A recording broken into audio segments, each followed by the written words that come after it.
The screaming had already stopped by the time the fireworks began.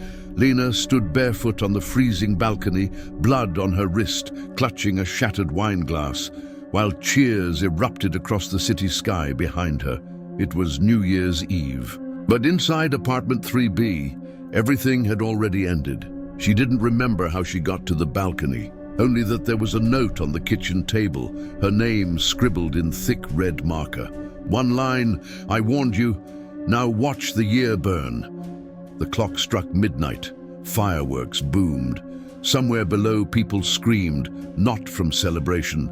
This wasn't supposed to happen. She had moved here to start over. 3 months earlier, Lena Keller had left Chicago for good. After a messy divorce from her husband, Jordan, a manipulative charmer who turned violent once their baby girl was born, she'd driven across the country to Halifax, Nova Scotia, where no one knew her name. The apartment on Furwood Street was quiet, small, and older than advertised, but it was hers. The landlady, an old woman named Mrs. Dwyer, gave her a month's discount and a strange warning. Only one thing. Don't light candles in the bedroom. Just don't. Lena had nodded, too exhausted to care. That first night, she barely unpacked. She just curled into bed with her daughter's blanket, the one she kept even after losing custody, and cried herself to sleep. For the first time in years, no one yelled. No one hit. No footsteps at midnight. Silence felt like safety. By late December, she was working 2 jobs and beginning to breathe again.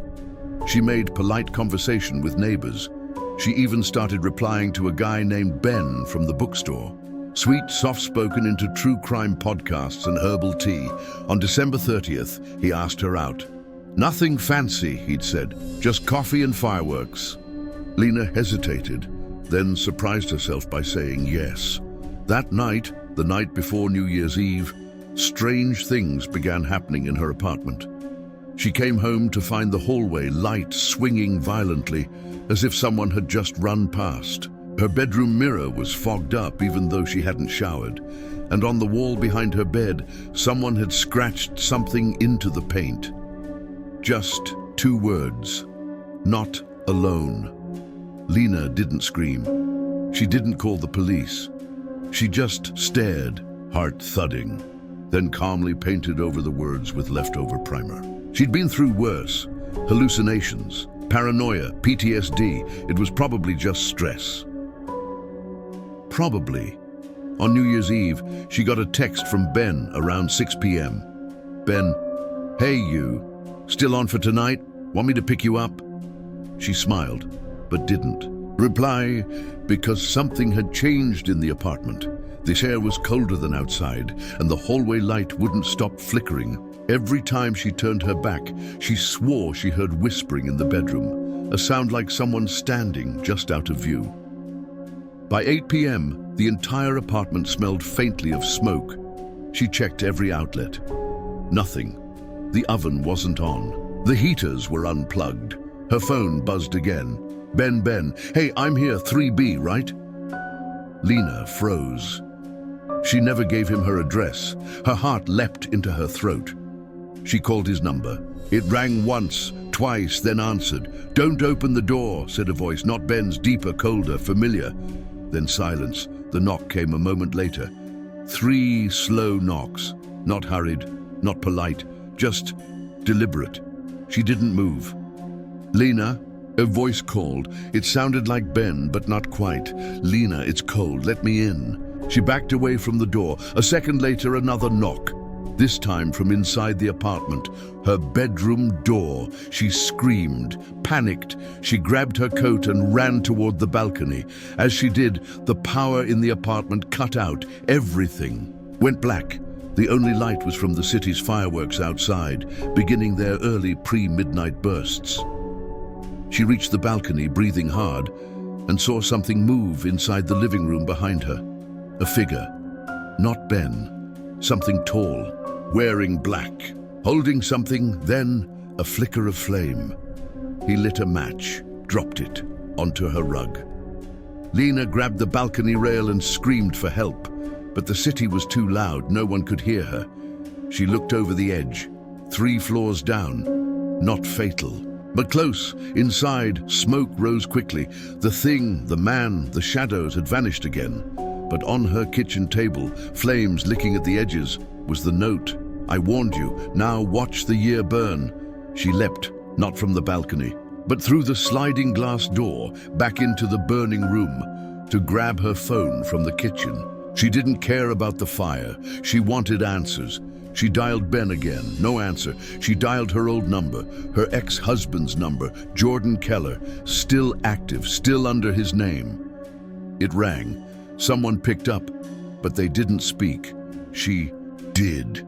"You were never supposed to find me," she whispered, a long pause. Then a voice, cold and too close. "I never lost you." She dropped the phone. Sirens wailed in the distance. 10 minutes later, firefighters broke down the door. The apartment was filled with smoke, but the fire hadn't spread far, mostly contained to the rug and one wall.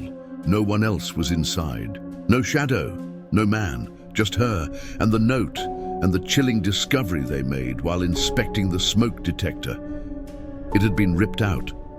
Recently, as if someone had planned the fire, deliberately.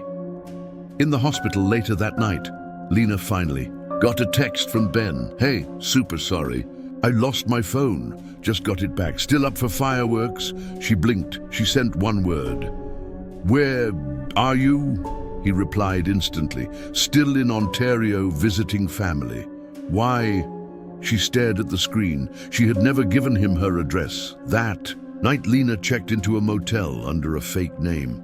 She didn't sleep. She stared at the ceiling, trembling, and whispered to no one, "I don't know if he's dead or if he ever was." And in the mirror across the room, as the new year began, the words slowly appeared in the condensation from her breath.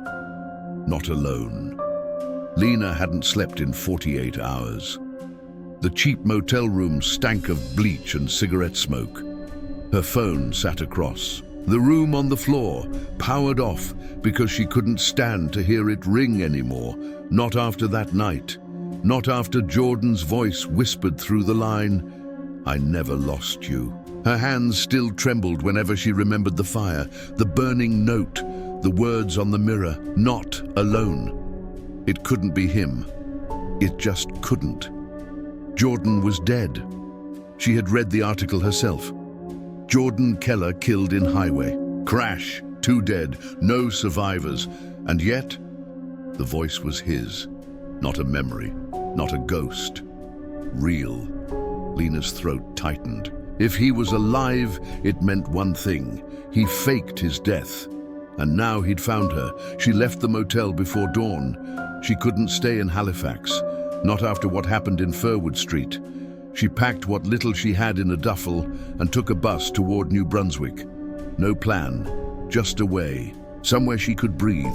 For the first half of the ride, she stared out the window, heart thudding with every mile. She kept seeing that matchlight, that hand, that note, those eyes. But worse, she kept hearing her daughter's laugh. In the back of her mind, just a sound, like a bell, like something she hadn't heard in years, but it didn't make sense. Jordan had taken custody when the court ruled her mentally unfit. Her breakdown, the meds, the stories, the paranoia, she'd never seen her daughter again. And the court records said Jordan had full guardianship until his death, which meant if he faked his death, then what happened to her daughter? 2 days later, Lena checked into a women's shelter in St. John under a different name, Claire Dorman. It was clean, safe. She got a cot near a quiet woman named Marie, who offered her tea and didn't ask questions. For the first time in days, Lena almost felt okay, until she opened her bag. Tucked between her clothes was a folded drawing, child's crayon, pink and blue, a stick-figure woman standing beside a burning house, a little girl next to her, a tall, dark figure standing behind.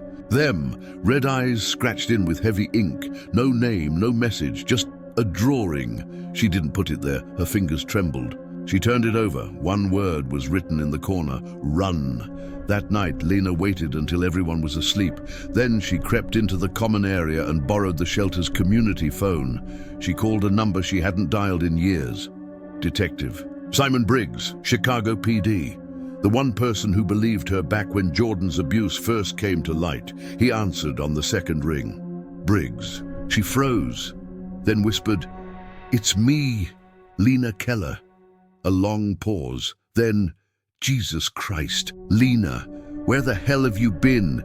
She tried to speak, but her throat closed up. "I need help," she finally said. "I think he's alive." Another pause. "Lena," he said slowly, "you need to listen to me very carefully." What he told her made her knees go weak. Jordan's body had never been positively identified. The car had burned too badly.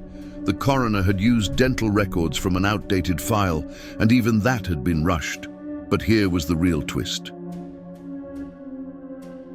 6 months ago, someone had accessed Jordan's old bank account, withdrawn everything. Over $80,000, location, Nova Scotia. Lena gripped the edge of the counter. Her heart slammed in her chest. "Why didn't anyone tell me?" she whispered. "We didn't know you were alive," Briggs replied. Lena hung up and stared at the wall. He faked his death. He took the money. And worse, he might still have their daughter. The next morning, she made a decision. No more running. She bought a cheap prepaid phone, rented a car, and drove straight back to Halifax. Not to the apartment, but to Mrs. Dwyer, the landlady who had rented it to her. The old woman opened the door slowly. Her face dropped when she saw Lena.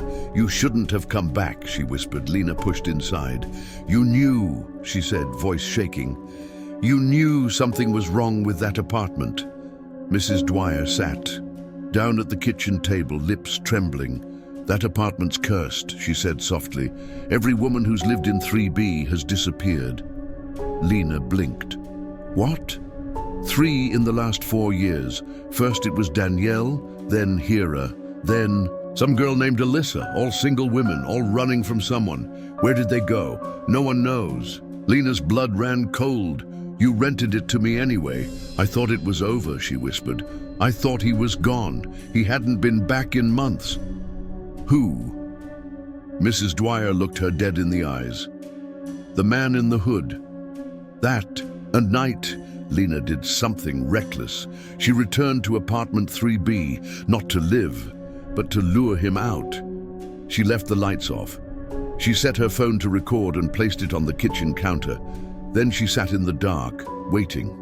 Minutes passed. Then an hour. She thought she heard footsteps, but they stopped. Just before midnight, her phone buzzed once, a video message. She opened it, breath caught in her chest. It was a live feed, a camera inside a room she didn't recognize. And in the center of it was her daughter, alive. Hair longer, older, dressed in pajamas with unicorns on them. She was sitting on a bed watching TV. The camera panned slowly, and then a man stepped into frame. Tall, black hoodie, face out of view. He turned to the camera, held up a note. It said, "Tell mommy to stop or she'll lose you again." Then the feed cut out. Lena screamed. She ran. Back to Mrs. Dwyer, back to Briggs, back to anyone who would listen. Only this time, someone did. By morning, Detective Briggs had flown to Halifax with a team. They searched the old tenant files, dug into surveillance footage, and then they found it, a storage unit, rented under the name K. Jonas, an alias Jordan had used. Once years ago, inside they found burner phones, maps, receipts, photos, and one terrifying detail, a blueprint of Furwood Street apartments, with every exit marked and every tenant's schedule logged. He had been watching them all, but one file was separate, Lena's file, and inside it was a photo she never remembered being taken. Her, sleeping, in the apartment. From above, she was screaming into a pillow when she saw it. Something in the corner of the room, just beneath the heating vent. It looked like a small piece of tape, maybe electrical, maybe something else. But when she yanked it out with shaking fingers, she realized It was a hidden mic. He had been listening, every word, every breath, every breakdown. Detective Briggs wasn't surprised. The man had covered his tracks for years. Fake identities, burned bank logs, ghost addresses, but even he hadn't expected how personal this was for Jordan. He's obsessed, Briggs said as he stared down at the blueprint spread across the hotel table. He's not just hiding, he's hunting. They had confirmed it now. Jordan faked his death 4 years ago with the help of a woman named Alyssa Rourke. A girlfriend, possibly. She'd gone missing 2 years after the accident, and from the evidence in the storage unit, it looked like he'd been tracking Lena ever since. Receipts from towns she passed through, motel photos of her car, copies of her prescription bottles, handwritten notes. She's getting weaker, she'll come home soon. Lena sat on the edge of the bed, fingers clenched tight. I thought I was going insane, she said. I thought maybe I made it all up. You didn't, Briggs said. You were the only one telling the truth. But truth didn't matter when no one could find her daughter. The live stream had been untraceable. The feed had come from a private server bounced through 5 different countries. No one could say where it originated, but Briggs had an idea, a risky one. What if we give him what he wants? What does he want? Lena asked. You. The trap was simple, but dangerous. They would stage Lena's capture, make it look like she was on the run again. Alone. Vulnerable. Heading back to Furwood Street one last time. The apartment had been cleared and wired. Every corner, rigged with silent surveillance. Every wall mic'd. A team would wait just outside, unmarked. All they needed was for him to take the bait. December 30th, 11:50 p.m. Lena walked back into apartment 3B with a black eye painted by the FBI's forensics team. Hair tangled, sweater torn, phone in her pocket rigged with a panic tap. She left the lights off. The heater buzzed. The fridge hummed. Everything felt too loud in the silence. She sat on the floor where the note had burned, where she'd once collapsed in fear. Now she waited. Minutes passed. Nothing. She lay back, listened to the heater clicking. Her heart thudded. Then she heard it. Floorboards. Not hers. Upstairs. No, not just footsteps. Dragging. She glanced at her phone. No signal. She whispered, "He's here." The team outside didn't respond. Suddenly, the heater turned off. Then the fridge. Then everything. Power cut. In total darkness, Lena stood, her breathing ragged. She reached into her pocket to hit the panic tap. Nothing. Her phone was dead. And then the back door opened. Not the front. The back, the fire escape. She turned toward it, body trembling. A voice, low, sharp, sickly familiar. "I told you to stop running." Jordan stood in the doorway. His face looked wrong, not just older, scarred, like he'd been through 100. Who fights and didn't lose any. His left eye twitched. His hands were gloved. He smiled like a man watching something die slowly. "I missed you," he whispered. Lena backed away. "I saw her," she said. "Our daughter. She's alive." He nodded slowly. "Of course. You left her." "That's not true. You left both of us." She reached for the fake panic button sewn into her jacket sleeve. "I had no choice. You always had a choice," he hissed. "You chose to lie, to cry, to run. But it's okay now, you're back. And she'll be happy to see you again." He pulled something from his coat, a syringe. Lena lunged toward the bedroom, but he was faster. He tackled her to the floor, pinning her with one hand, the syringe pressed to her neck. "Just sleep," he whispered. She screamed and bit down on his wrist. Hard, he recoiled. The syringe fell. She ran straight for the front door, but it was jammed, bolted from the outside. She turned toward the window and crashed through the glass, falling onto the balcony below. She rolled, bleeding, and dragged herself toward the alley behind the building. No sign of backup. No one. Then, tires, screeching, Briggs' van. He leapt out with 2 agents, guns drawn. Lena collapsed as they pulled her up and stormed the apartment. Inside, Jordan was gone. They found a trapdoor under the bedroom floor, small, crude, lined with rotting wood and wires, and down beneath it, a tunnel. He'd built a crawl space network, connecting 3 buildings on Furwood Street, moving between them undetected for years, but they also found something else, a black duffel. Inside it, a child's jacket, recent, washed, still warm. Briggs knelt beside it and stared. "He's nearby," he said. "She's alive. I know it." December 31st, 6 p.m., New Year's Eve. They traced a single security camera near an abandoned church 5 blocks from Furwood. A man matching Jordan's build had entered 3 hours ago. He hadn't come out. No heat signatures inside. No power. But when the team arrived, they heard something, a sound that made Lena collapse to her knees, a child crying. They moved in. Breach, flashbang, storm. Inside, behind the altar, a hidden panel, and behind it, a small, cold room. Dust, concrete, toys scattered like they'd been kicked, and sitting in the center, a little girl, tears down her cheeks, holding a necklace, Lena's necklace. "Mommy," she whispered. Lena dropped to the floor, arms wide, sobbing, her daughter alive, real. In her arms after 4 years, but Jordan was nowhere. He'd vanished again, out one of the tunnels, maybe into the woods, maybe across the border, no one knew, but this time he left something behind.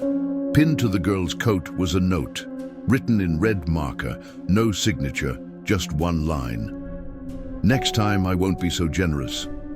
It was exactly midnight. Fireworks exploded over the town. Cheers echoed through the frosted air. But in the back of an FBI van, Lena didn't celebrate. She held her daughter like she was made of glass. She kept whispering her name, over and over. "Maddie. Maddie, it's okay, I've got you. You got you now?" But Maddie didn't speak, didn't cry. She just stared into nothing, like someone who had seen too much darkness to believe in the light anymore. Briggs stepped outside the church. Hands in fists, no trace of Jordan, not a single footprint. "It's like he disappeared into the ground," one agent muttered. But Briggs knew better. "He's watching," he said. "He doesn't care that we found her. He wanted us to." The next 3 weeks were hell. Maddie was in trauma care, heavily sedated and barely responsive. Doctors said she'd been moved constantly, kept in darkness, spoken to only in whispers. But she was healthy, somehow. Lena sat by her side every day. She told her stories, sang lullabies, played the music box Jordan had gifted her back in 2017, the only thing Maddie responded to. Sometimes, late at night, Maddie would cry in her sleep, "Don't let the man in the mask take me again." Then came the letter, no stamp, no return address. Slid under Lena's motel door in the middle of the night. It read, "You took her back." That was brave. But you know this isn't over. You'll never stop looking over your shoulder, and I'll never stop watching. Jelena stood in Briggs' office, shaking. "I want to end this," she said. "Not just survive it, end it." Briggs stared at her for a long time, then nodded slowly. "You're sure?" She was. The plan was madness, but it was the only way. Jordan was too smart to get caught the normal way. But he had one weakness, his need to control Lena. Briggs would help her create the illusion that she'd taken Maddie and disappeared. No protection, no feds, no cameras. Just Lena, alone, running again, back to where it all began. But this time, she'd be ready. February 3rd.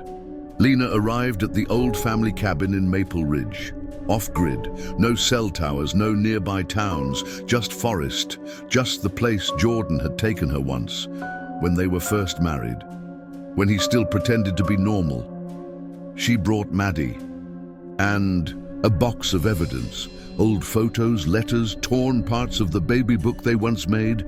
She knew he'd be watching. She just needed him to come close enough. Night fell fast. Cold and brutal, Lena lit a fire and sat on the cabin floor, reading old journal entries aloud. She left the door unlocked. At 2:47 a.m., she heard it. A single creak on the porch. She didn't move. Then, a whisper, right behind her.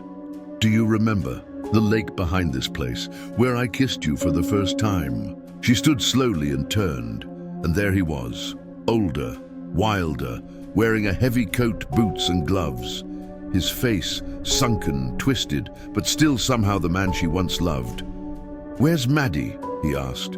"She's gone," Lena said calmly. "Someplace you'll never find her," he laughed. "You always lie. It's what you're best at." He moved closer, and Lena stepped backward, just the way she knew he wanted. She led him to the hallway, past the staircase, toward the pantry. Then she stopped. "I should have let you die in that car crash," she whispered. He froze. "That's not how you used to talk to me." "That's because I didn't know who you were back then. I'm the only one who ever loved you." "No, you're the only one who ever tried to erase me." She pressed the hidden button under the pantry shelf. A cage door dropped from the ceiling, a rig set by Briggs' tech team, pinning Jordan between two iron bars. Not enough to trap him, but enough to slow him. He lunged, grabbing her arm. "You think this ends with you winning?" He growled. "No," Lena whispered. "It ends with the truth." Briggs and his team flooded the cabin in under 90 seconds. This time, they had it all. A full confession, caught on body cam. DNA matched to the duffel jacket. Surveillance from the crawl spaces. A laptop found in his coat with files named Lena Heartbreak, Maddie Tests, and Final Trial. He wasn't just stalking them, he had been experimenting, trying to break them both. Piece by piece, March 5th, 2024. Jordan was sentenced to 6 consecutive life sentences without parole. Lena sat in the front row of the courtroom, holding Maddie's hand. The judge asked if she had anything to say. She stood. Her voice didn't shake. For 4 years, I was a prisoner of a ghost, but ghosts only have power when you believe they're still alive. I stopped believing in you. And now, I believe in myself. 6 months later, Lena and Maddie moved to a small town in Oregon. They lived in a yellow house with white shutters and a garden full of wildflowers. Maddie laughed again, spoke again, called Lena Mom again. And sometimes, when Lena looked at her daughter sleeping, she still cried, but the tears were different now. Not grief, not terror, healing. One evening, on the anniversary of it all, Maddie gave her a drawing. It was of a woman with a broken heart, stitched back together with stars and glue. Below it, Maddie had written, "This is you. You're not broken anymore." The end.